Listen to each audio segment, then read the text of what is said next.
Hello. See, that's what happens. You'll be looking at the screen and not realizing that you are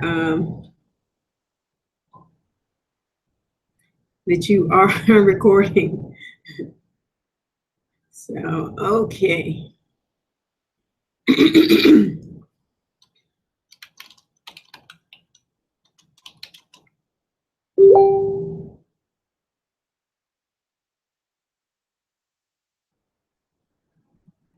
Let me just write this message out. See, that's the thing. I'm doing two things at once. Handling business is a good thing and another opportunity. And then I just got this, you know how we do with the numbers now with triple numbers. I got 222 and then 77. So that was a really good sign for what I was actually doing something else. So that's also something I can talk about actually about the law of attraction today, because I'm definitely diving into that because I have big adventures coming up. I think we just see. I think we just talked. Okay. Message.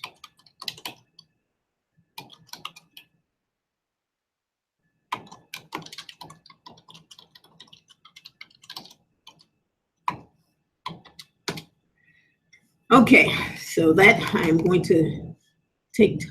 Well, I don't want to cut the screen down because I'm in the middle of talking to this, setting up an interview. So there you go.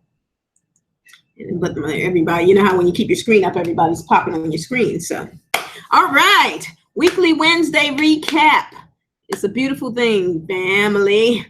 And I'm glad to be here because I'm like, am I going to be here next week? But actually, I'm going to make an effort to be here. I'll be in another state. I never even got a chance to show y'all Vegas, but I will because I'll be back. But I'm going to be in New York, so I'm going to definitely try to put at least some. I'm still figuring out all this editing and stuff, but you know, everybody wants to share all of their stuff and whatnot. So I'm going to make sure that. See, he's letting me know he put his number wrong, but then he put it right. So let me just say, okay, got it. Thanks.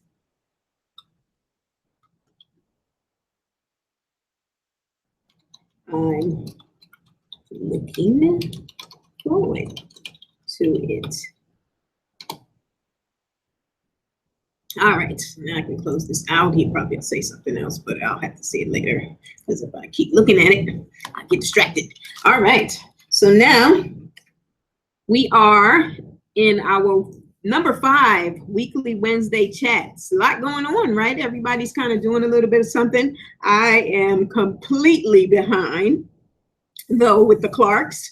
I have not been able to see any videos, so we know we won't be recapping anything today. I think the last thing I saw, Chris was getting a little bit emotional, and they were talking about Devon not sharing his ingredients to the detox. And if you haven't supported him in that way, and I think a lot of people have, definitely do so.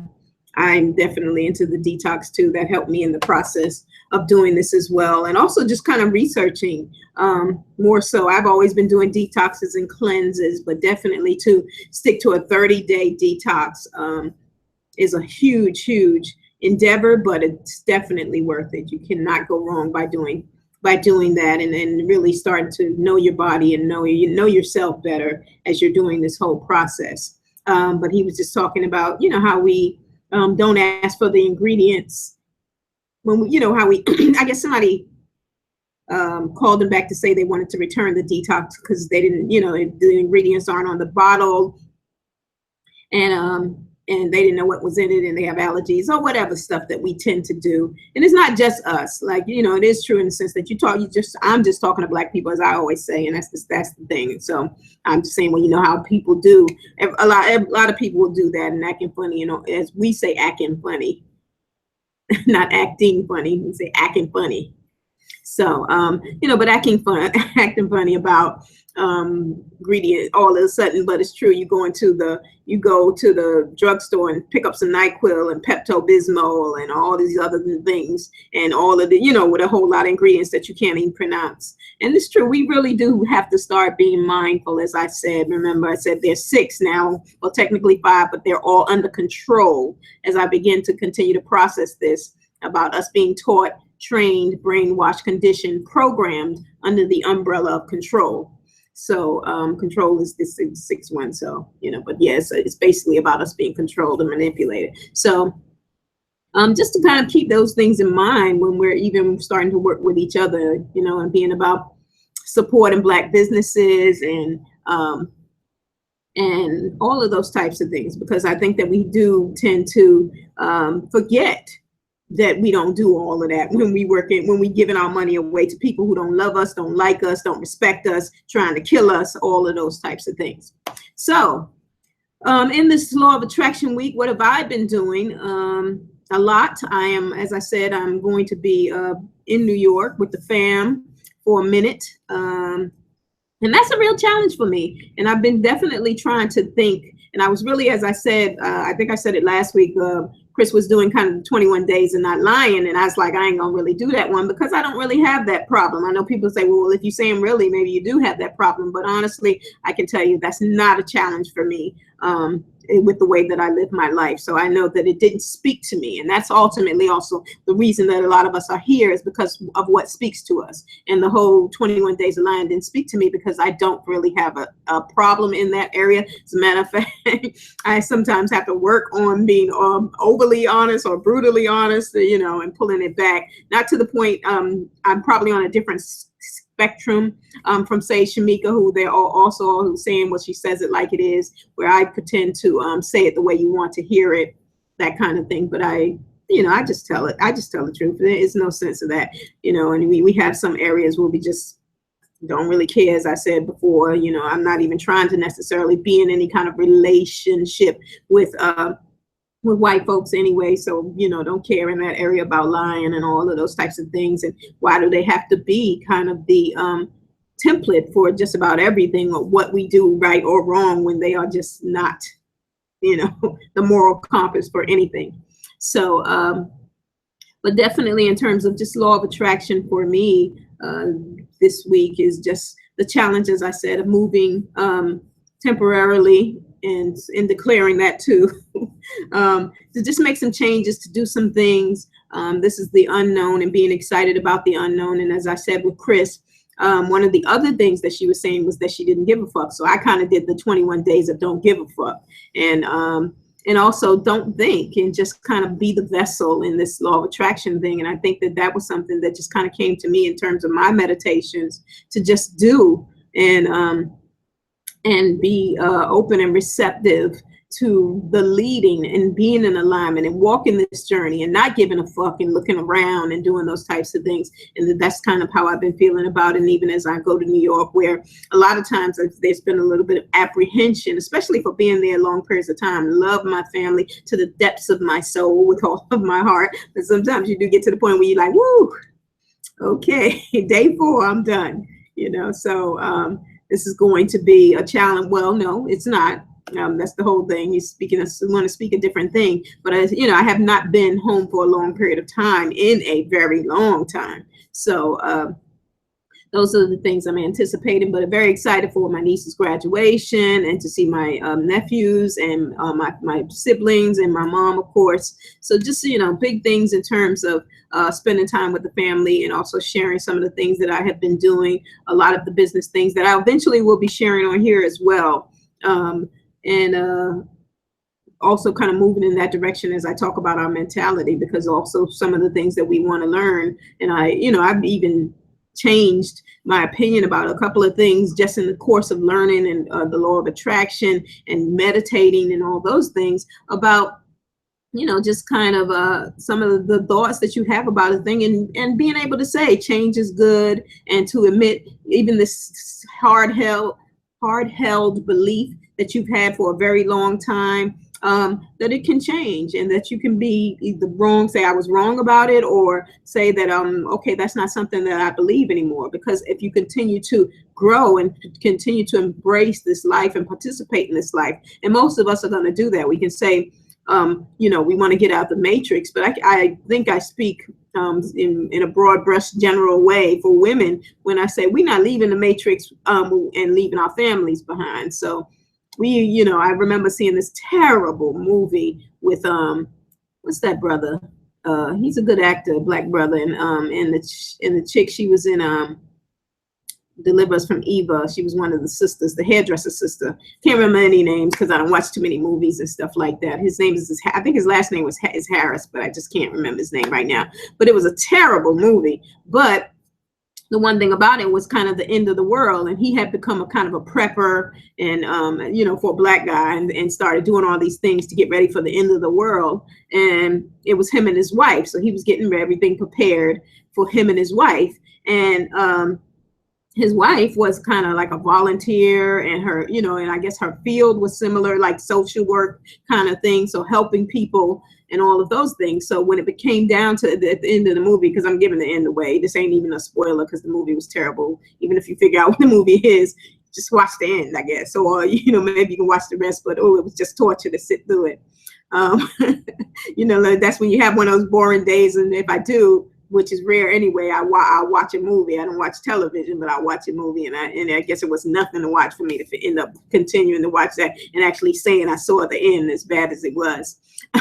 But in the end, he after he had done all this prepping, getting prepared, getting them to a place where they could be safe, if there was a nuclear strike, getting gold and silver, I guess, and also supplies for him and his wife to be safe. And he had to come to get her because he's calling her. He's like, you need to come home. And of course, she's like, she's at the help center helping people out and giving them information and where they should go and stuff. And he's like, you need to come home. So of course, she's not coming home because she's helping people.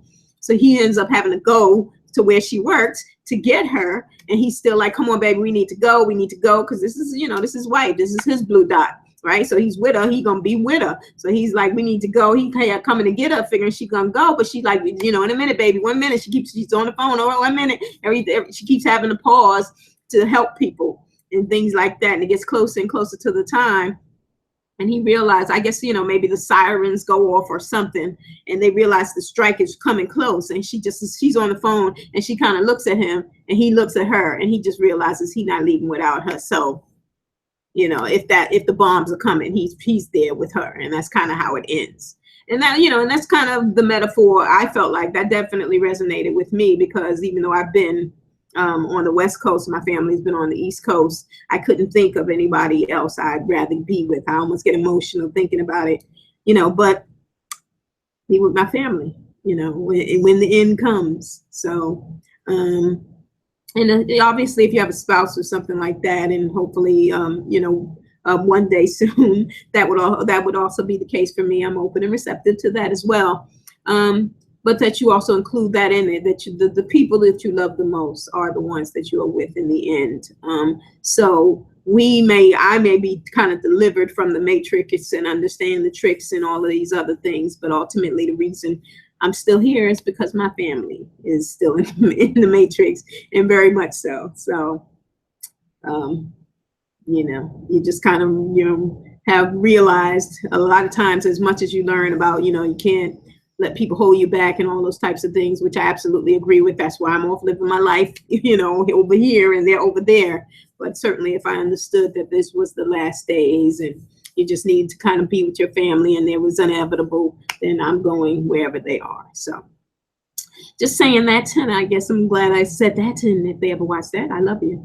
So, okay, that was my emotional moment. Now let's get back to some law of attraction stuff. So, with the law of attraction, that's part of it as well, is just also beginning to understand and make up in your mind and understand kind of what you're doing, but embracing change. And that when change comes, and that change is constant. It's funny that we all often want to run away from change. And I have family members, I have had friends and even relationships where people were so tremendously, and clients and just everything, but they are so tremendously uncomfortable with change, and so very, very set in their ways, as we used to hear the old folks say. And that is a terrible way to be, because everything is constantly changing. And and sometimes that's what it is. That's why it's so scary and overwhelming, because you can't stop it. No matter what you do, you cannot stop change. So it's such an interesting issue to have, that you cannot stop the change. it is going to come no matter what, and how people try to fight against it, and how, you know, how they'd be scared, you know. And um I have an example I want to use so bad, but I know she would probably see this at some point, and I'm just like, see, see, that's the kind of thing with change and stuff like that. But yeah, I'll just say a friend of mine, and just even recently, talking to her about, you know, just making some changes in her life, and everything for her is a no. You know, she has just gone as far as she is going to go, and she is not going any further. And everything to with regards to change, even though everything is changing around just the days of the week. If you think about it, it will never be. Today is, you know, May 31st, 2017. It will never ever be May 31st, 2017 ever again. You know, whatever time it is of the day, if it's 4:15 p.m., it will never be 4:15 on May 31st, 2017 again. That's the whole wonderful thing about energy, and how we're not even just scraping the surface of what really is this vast universe. And imagine if you are embracing source, and you truly think of source as this universe that you control, because you are in control of yours. So you have this vast, massive energy and power, magic, as I had started to call it, that you control, and that you are you literally are in charge of. And it's whatever you want, everything that you ever wanted will come to you if you really truly start to embrace that. I think I spoke last week about how they said that in a very real sense, medically, or with regards to the way that the body, or biologically, that's the word I was really looking for, biologically, that your limbs are supposed to grow back. So if you lose a hand, lose an arm, lose a leg, it's actually supposed to grow back. And of course they were like, well, why has that never happened? And it's because nobody has ever believed it. And we know when the 4-minute mile, years ago, when they were saying nobody could do a mile in 4 minutes, and this is obviously now like 40, 50 years, when back then when they were saying nobody could do a mile in a minute, in 4 minutes. And of course, it wasn't until somebody did it. And then after that, because somebody did it, then everybody started doing it after that. Everybody could do a 4-minute mile.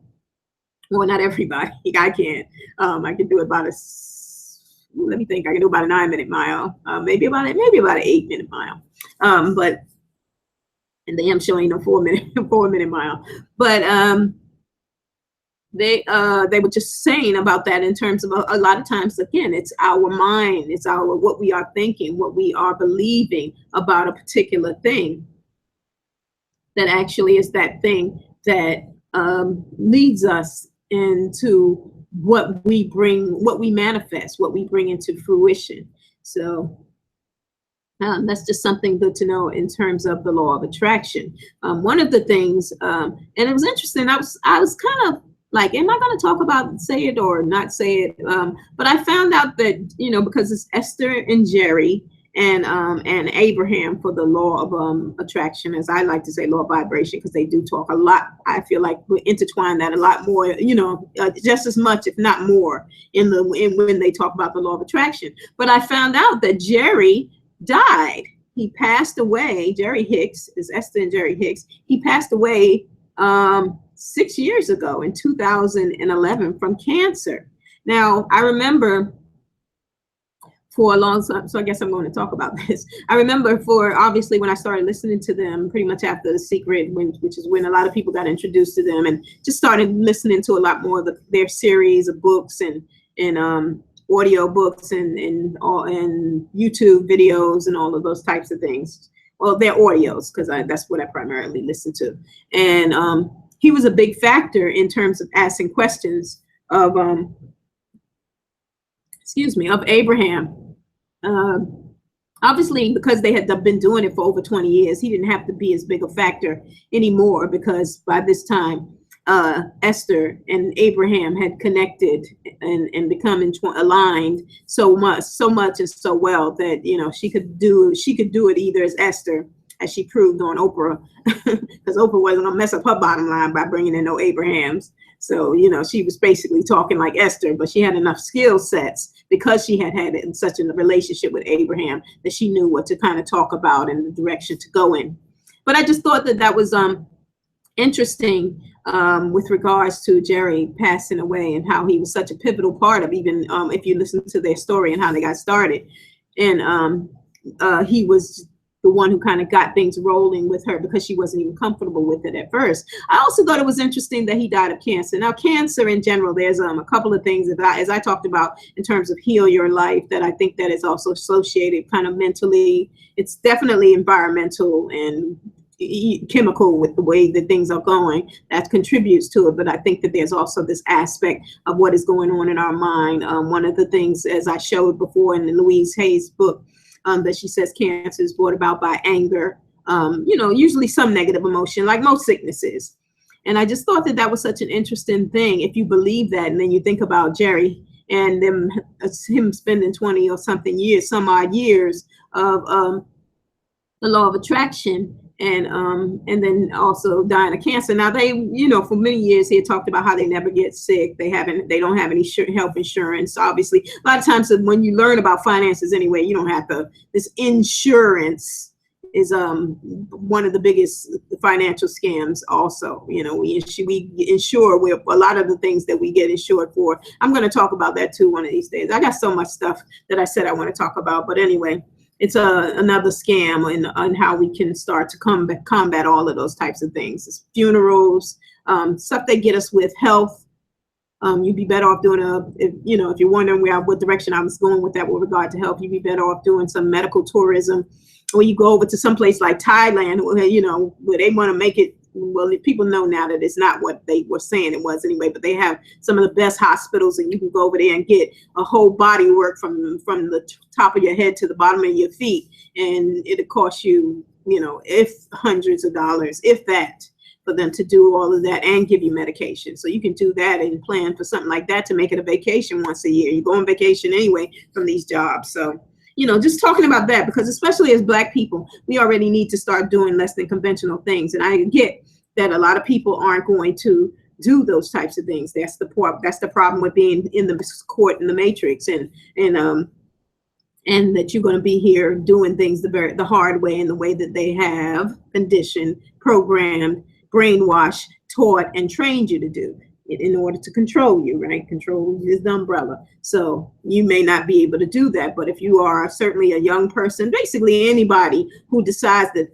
they want to embrace change, they really recognize and realize that change is constant, and you want to start doing something different and not being chained, not change, this is chained to the way that this society that doesn't work for Black people anyway is saying that you should do things, then you should start considering all of those types of things. With funerals, as I mentioned funerals to say that you could do it yourself and prepare. A lot of people don't do that as well. Where there's no reason you should be paying $10,000 for a funeral. People just don't know, and you don't know what you don't know, and that's why you pay for it. So it's those types of things. Insurance being a scam, we already know that some are mandatory, and that is part of the problem in terms of everybody is even conditioned. Well, if it was good, if you had an accident, but compared to the amount of people, the 300 million people that we have, compared to the amount of accidents, it's not even 1%. So just all of those types of things that come into play.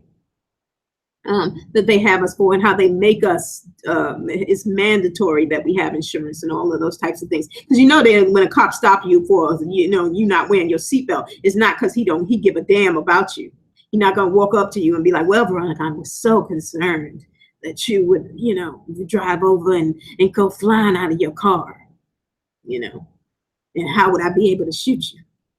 So, it's those types of things. Come on. So it's all of that for us. You see, I was doing well until I just started going there with the nonsense that we go through in terms of dealing with this matrix that we're in, and the energy and the momentum, as I said, energy for them being force and violence, and the momentum that they've had for it. And it's even coming unraveled at the same time as the simultaneous. If you really see what's going on, is that there's this simultaneous, while they're trying to, on the one hand, back the truck up in the, in the back and take all the money on the way out. They're also just imploding as well at the same time that they're trying to destroy everybody else. They're imploding at the same time. So it's just an interesting, who knows what is going to happen, but it is such a interesting dynamic, I feel like, in terms of feeling really for Black people and how we've already been here. So I feel like there's less panic for us because we've already been here. It's like, in a sense, people will say, how could it get any worse? In a way, that's technically true for us, because everything that they had done up to this point was already setting stuff in stone, to exclude us, to oppress us, to control us, to incarcerate us, to kill us. All of those things were already kind of in place for us. So now that everybody else is panicking and going through it and being victimized and being Black, even though they're not Black, it's an interesting thing to see. But as I said, the white men are imploding. Obviously, they're going around doing some terrorist stuff, but they're killing themselves. They're self-destructing, all of this treason and all these other things going on with court stuff. Who cares? I certainly don't. But it's definitely something, if we, with our power, begin to step back and let them massacre themselves, it would certainly not affect us. Because we should be, if anything, be in an expectant mode for these things coming to an end. So what else is going on? As I said, I didn't do a lot of recapping with JaVonne. I hadn't been doing it anyway because I felt like I'm still definitely with them, but I certainly did not feel the urgency of getting involved with. I have a lot of emails. Why is that? I thought I checked. Oh, maybe I didn't check it today. So I wanted to talk. The reason I'm looking at this, not going off topic, but obviously I want to open up my journal, because there is some things that, in terms of the course of my meditating, which it's funny how meditation, once you begin, how it is loyal to you when you are not necessarily as loyal to it. And that's a very important point. The meditation is loyal to you when you're not as necessarily as loyal to it, because I've been busy and things have been going on, but I have those moments when I remember to take a deep breath. And it's like, meditation is a person now as a part of me, because I have been doing it for so long that, she kind of, and everything is a she for me in terms of my little ultra spirits, my source and all those things. I prefer for them to be she's, because I'm a she. So it's one of those things where she jumps in and just gets in a few moments, or she's talking to me and all of that to just kind of get me moving in the right directions. So some of the things that I wrote, and this is Monday and today is Wednesday, so that means I missed a day. I try not to miss too many days, but I guess I did miss a day. So, and actually sometimes I don't. I'll do it, put it on here, and then I got to Dropbox it and put it in, so I may not have missed a day. And I know I wrote some good stuff, by the way, on that. So let me see if that's up here as well in my journal. So I wrote some stuff.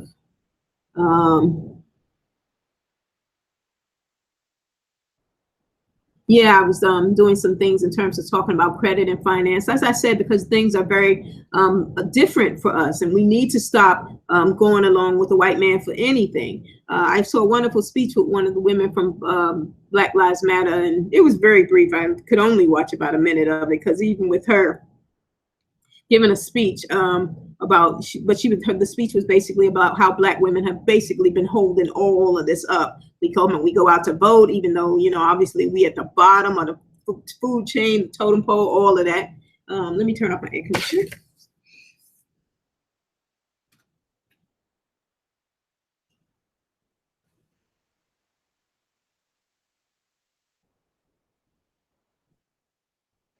I don't know if the noise was interfering or not, but it's time to turn it off anyway. I'll turn the fan off. Yeah, it sounds quieter now for me. But yeah, so But I think that one of the things about it is that she gave the speech just saying if it wasn't for Black women, that was kind of basically the theme of it. If it wasn't for Black women, there would be no Black Lives Matter. If it wasn't for Black women, there would be, pretty much no voting for Blacks, all of these types of things where we have led the way. And that is the thing historically, as I keep saying about the origins of Africa, because I see that obviously one of the things that we keep getting, even with Javon, we keep getting this whole men and women and men need to lead when there was never any historical reference for that. And even either here and in Africa, because they've been ravaging Africa now for a good 500 if not more years as well. So we have a very, very long history of kind of being in this fight just to kind of survive and to continue to exist from somebody who wants to exterminate and extract us from from existence. So that's one of the things about it as well. But I think that it does speak to a lot of this foundation and origin that we keep ignoring because nobody wants to say that the Black woman is in charge, right? And we keep thinking that women are in charge in general, but specifically that the Black woman is in charge, because that goes against, that's counter, as I was saying, that we're not in a collective conscious with white people. I think that saying that Black women in being the origins, being the goddess, as opposed to the God, all of those types of things, when we have been conditioned, programmed, brainwashed, trained, and taught, to kind of sort of be anti-woman at almost every level. Why would you ever admit that as you start to put these puzzle pieces together and connecting these dots, that maybe instead of God, it's a goddess? You don't have to even say goddess because, she can be God without it being goddess, but maybe that the fall and the destruction that we can't explain of all of those mighty African kingdoms came because we let the masculine energy and the ego form itself, in other words, birth violence, birth dissension, birth jealousy of the woman who was the leader, who was the God. And that, somewhere in how we approach that, like I said, this is a very different way of thinking, but the more that I look into what I'm looking into, these same things that these other people are looking into, I'm like, I think that the woman was the originator of a lot. I know we say Mother Earth and we're children of the, children of the earth and children of the sun, meaning Black people. I ain't talking about all the rest of the people. We are children of the earth and children of the sun, right? And masculine energy and feminine energy. But the more that you start to kind of put the pieces together and to connect the dots, it's just like, first of all, that we, as I said before, that I believe that we have psychic ability. One of the things when we see a lot of the the craziness that has been these centuries, that we've let the white man interpret our everything, and of course he's going to interpret it wrong. And we've been just going along with it, even in the way that we learn our education systems is based, all of it is based on him. And so once you start to realize that, as I said, when I started to realize it at the college level and be like, oh, okay, I'm gonna take all this stuff and just turn this stuff around and start realizing that, that they're certainly not teaching it for our benefit. So we need to fill in the blanks in the right way. And in so doing that, you just begin to realize that the destruction of the kingdoms, these massive kingdoms of Africa, even when you watch Hidden Colors or whatever Tariq Nasheed's movies are, they're good movies to watch. He's just a douche. Okay, I never said that about Hotep's on here, but woo, I cannot stand that guy. Oh. But anyway, I'm glad I knew about his movies before I actually kind of got to see him. He makes Javon seem like a altar boy, but but whoa, that dude. Anyway, we are all on the same team in one way or another, but that's the whole thing. You ain't gotta like everybody, and everybody ain't gotta like you. So but one of the things that when they keep coming back to, so what happened to the kingdoms of Africa? What happened to all of these rich, wealthy, powerful kingdoms of Africa that they got destroyed? We already know, obviously, the white man, our hospitality got us in trouble too. Sodom and Gomorrah. See these stories, how they mixed them up, lied and tricked, changed them around, and all. It's a lot of stuff in the Bible, these little blueprints. You know how they do. They like to almost confess because they propping themselves up. So sometimes them stories in there, they mix them up and twisting everything around. And it's a lot of confessions in the way that those stories are, where they where they came in and destroyed because the people were hospitable to them. So that's a twist. But you have to start to think about those types of things. And in so doing, you just really recognize that, again, as I said, that the female is very, very much primary in terms of the God, but that everybody, it's probably close also to the truth that everybody was of the gods. But, sometimes there's this hierarchy, and maybe it was never, and I'm beginning to certainly believe that the men were never in charge. And that was probably eventually somewhere along the line that way it was okay at first, then it became not okay, because we see that we have literally been dealing now in roughly history.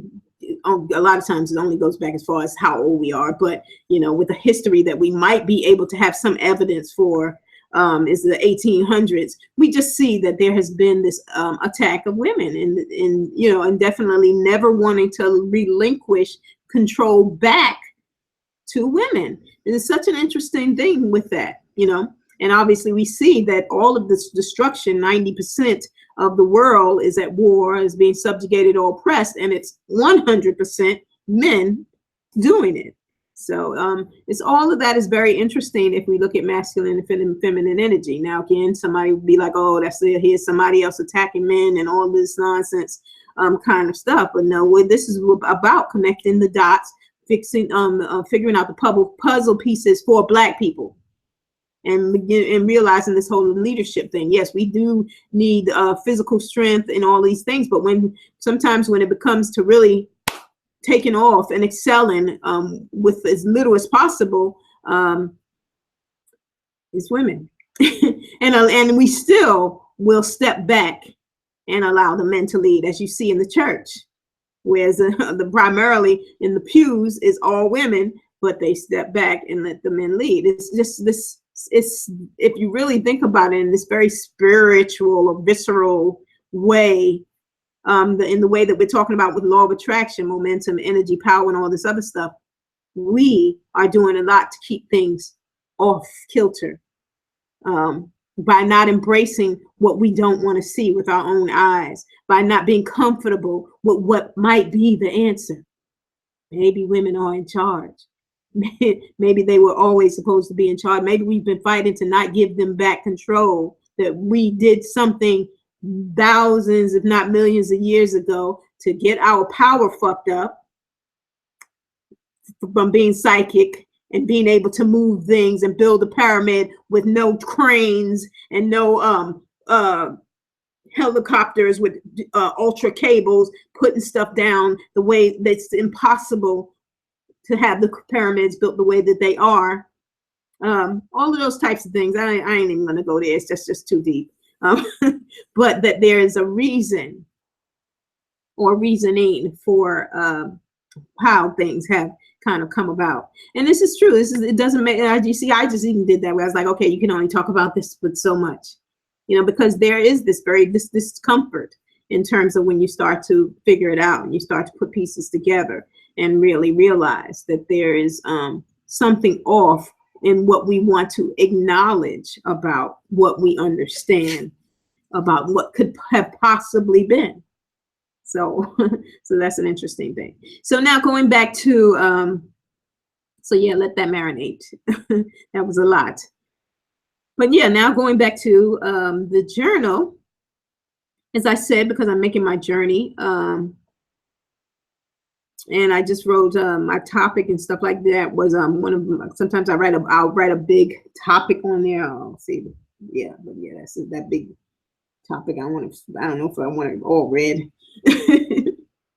But yeah, I'll have a big topic. And this one was kind of great adventures, as I said, because I'm about to change and go home for a hometown for a while. And it's going to be an adventure, just the way that I think about it, but also don't think and be the vessel. That's another thing that I wrote in particular. And I don't give a fuck.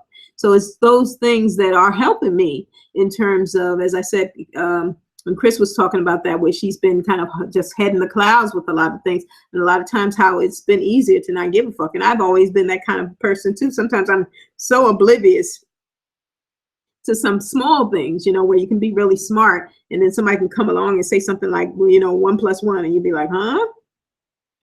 Because you so much thinking way up here, and somebody asks you something simple, you just miss it. You're not thinking about it. So, I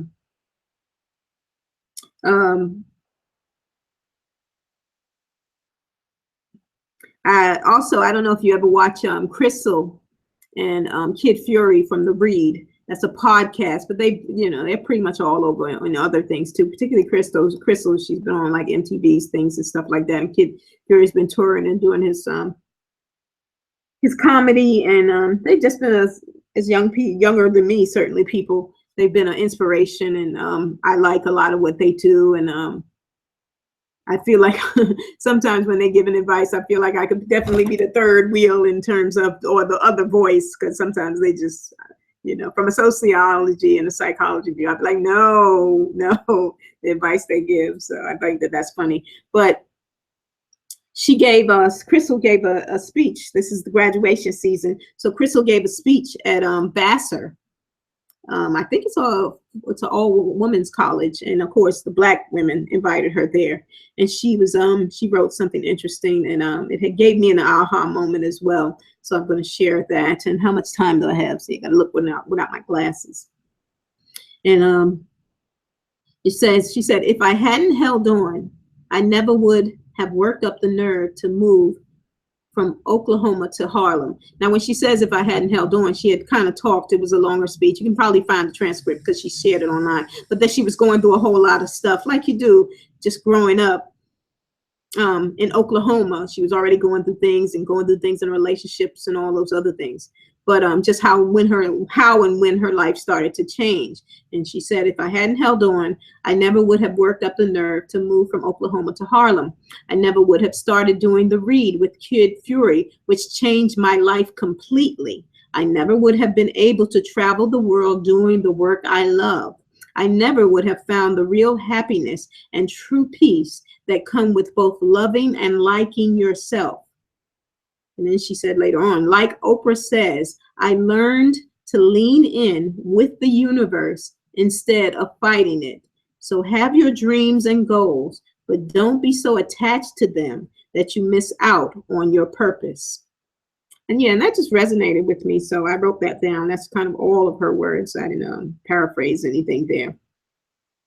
And it's almost self-explanatory, so I almost don't have to kind of go into it. But just those opportunities, taking the opportunities. Remember, I talked about with money, not always calling it money or finances or budgeting, those things sometimes that restrict us even a little bit. But talk about options and opportunities and influence and well-being, right? And being comfortable. Like rich people in will tell you that they rather be rich and have money and instead of poor, and I mean rich and have problems instead of poor and having problems. You want to be able to sit in your $2,000 or $3,000 night luxury hotel room and worry, as opposed to being in the hood somewhere with people shooting out and worrying. It's a very different dynamic. And then certainly in some of the people I'm listening to right now that are really helping me and that I'm going to share in their information and things like that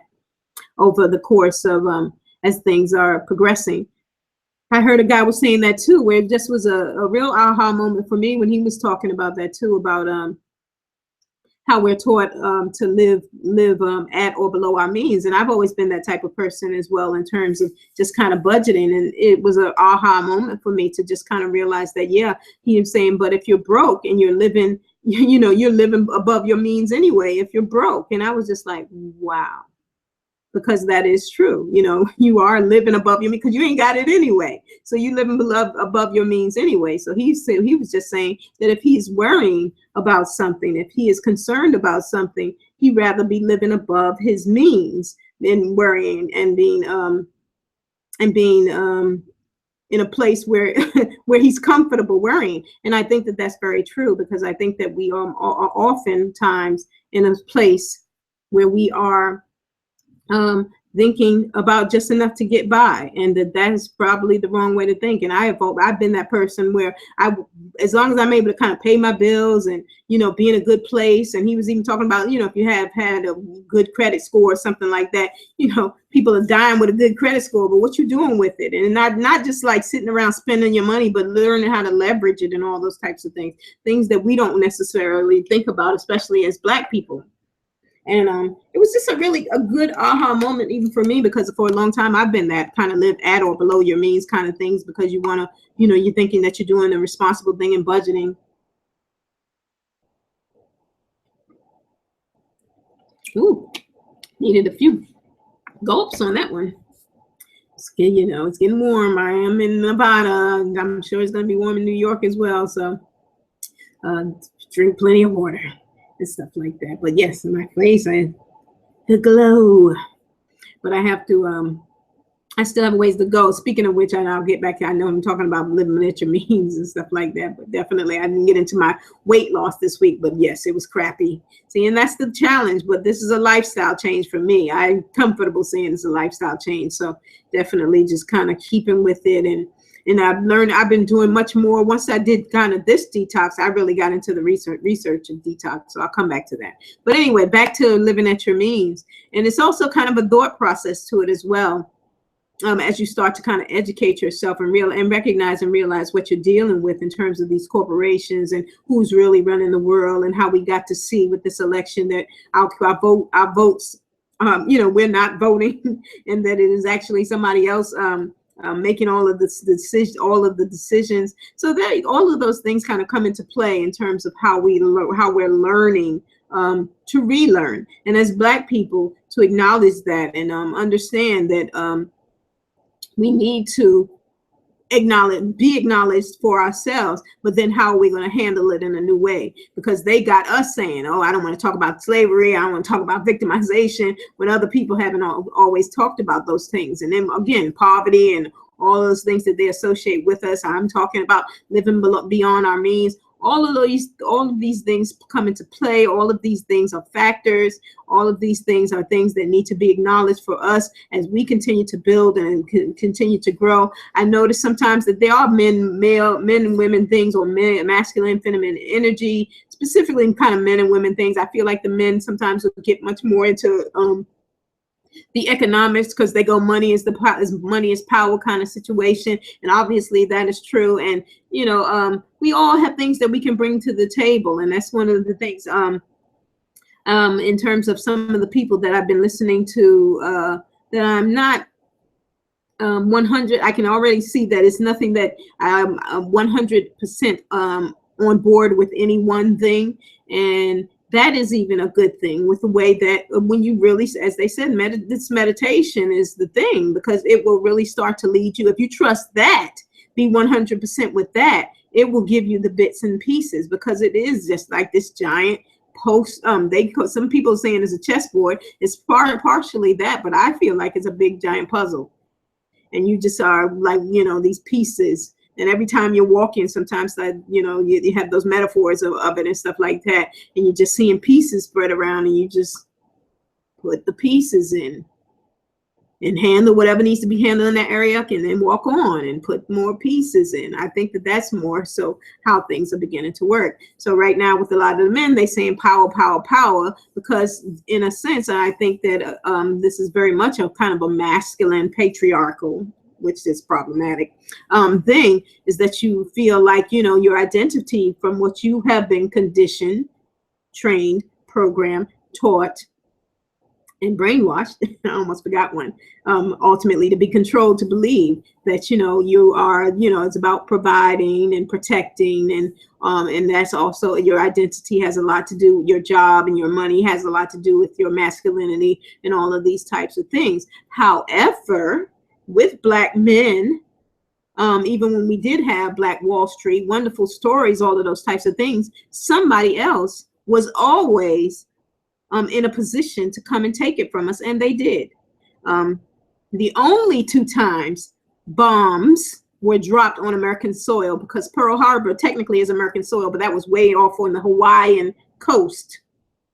But the only 2 times, when this is us starting to learn and do our histories, that bombs were dropped in the United States, were by Americans on other Americans. So now let's say white American and the white American government dropped bombs on Black Americans. The Tulsa, Oklahoma, Black Wall Street, they dropped a bomb, the white American terrorist.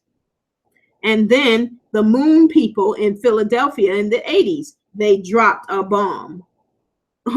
American terrorists dropped a bomb on Black Americans who were just trying to be independent. So in both of those situations, first of all, only 2 times they ever bombed, and they bombed Black Americans here on American soil. We just got to recognize what these people are, and what we are up against them. So, but just kind of recognizing that, but that was always the situation where they could come in, and they had put these laws and this particular type of power, energy, force, and violence, and momentum, that's their thing, had put that in place to be able to come in and annihilate at any time they wanted to what we had going on. So that's really what they did. They wiped out in Tulsa, Oklahoma, they wiped out Black Wall Street, and they wiped out the Moon people in Philadelphia in the 80s. And this was white people doing it to, this was white Americans doing it to Black Americans, because that's pretty much what it was. But definitely Americans, American terrorists, domestic terrorists, terrorizing Americans. So, and that's the bombs. We keep worrying about all these other people coming in as we continue to see. That's their narratives. Remember what I said also about rejecting their language, rejecting their narratives, rejecting their systems. Racism is the institution. I'm doing my little review now. Racism is the institution, and the systems of racism, like the educational system, the mass incarceration system, the religious system, political systems. Those are all systems of the institution that is racism. So that is kind of all with me in Law of Attraction this week, except, as I said, to just kind of give a little cap on my journey with regards to weight loss. As I said, working out during the detox, I did get my bike ride in. I felt like my meditation helpers. I had my little source helpers. I got a lot of names for them, but it's definitely source for me. They made me ride my bike. I was trying to run some errands and stuff like that. So I rode down to the post office, and then when I say rode, I actually rode the bus, because you can put your bikes on the bus the way it works out here. Because I was trying to kill some time, and I was like, wherever I have to ride to, I'll ride a little bit, ride the bus a little bit or whatever. But they made me ride. They made me ride my bike all the way back, because I was watching the time, and they made sure the bus schedule was not on with my schedule. I say they, because it just seemed like I was being conspired against in a good way to get in some exercise. So that happened. But definitely it's still going on, but it's still a process and things. So you definitely have to continue to be, the more I'm learning about with the detoxing, you definitely have to get the toxins out of your body, definitely could get the any kind of living organisms, usually some sort of animals, and that's why even the vegan comes into play with the eggs. Those things ultimately come into play. You got to get all of that kind of stuff out your system, because you will definitely see and notice and recognize the difference as you continue to progress. And with me, it was even this kind of up and down thing when I first started in my hair, and I have this little patch. You see how that happened? And it grew like that, and then all of a sudden it's kind of back to this thing. So just continuing to work on that. And even with my nails are never, I don't bite them and stuff like that, but they're just kind of, just staying just there. So all of those things to just kind of work on the one hand. When it started, everything. The hair, like I said, the hair grew right into the spot. My nails grew and were hard and stuff like that. And then it kind of leveled off. So I'm still researching to just make sure what are the right things for me. And so far I'm finding them, but I just still have to tweak it.